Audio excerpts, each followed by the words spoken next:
Баршаңызға сәлем.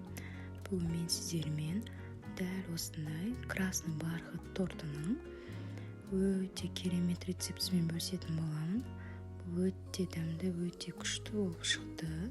Сіздерге де бір пісіргеннен өте дәмді болып шығатынына өте сенімдімін. Мен бұл красный бархаттың дәл осындай тортты жасадым. Ең алдымен осылай жұмыртқаны салып, тұзбенен араластырып аламыз. Кейіннен құмшекерді салып, тағы да аппақ масса болғанша араластырып аламыз. Дәл осындай масса болғанша жақсылап араластырамыз. Үстінен айранға сода мен уксус екеуін жақсылап араластырып, айранымыз осылай көтеріледі. Соны осылай массаның үстінен құйып, тағы да араластырып аламыз.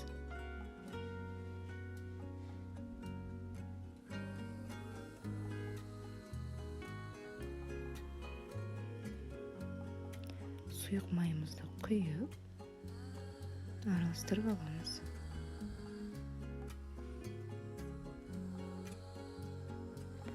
Ұнымызды үстінен бір үлкен қасық какаоны салып,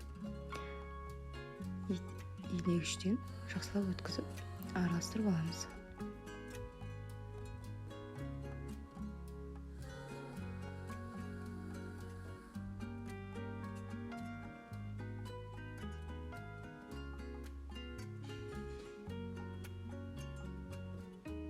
Үстінен осындай қызыл красительді салып, бұл пищевой краситель, осындай кондитерский дүкендерде сатылады.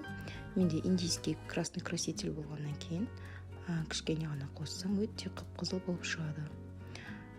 Көптеген красительдерді кондитерский дүкендерден таба аласыздар. Мінекей осындай қою масса шығу керек.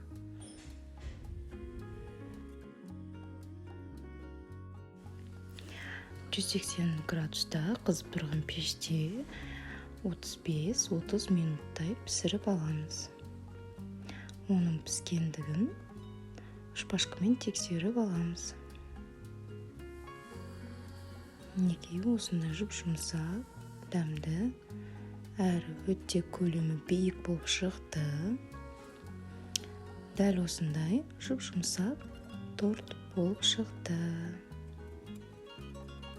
Сіздер жасап көріңіздер, сіздерге де ұнайды деген өте сенімдімін.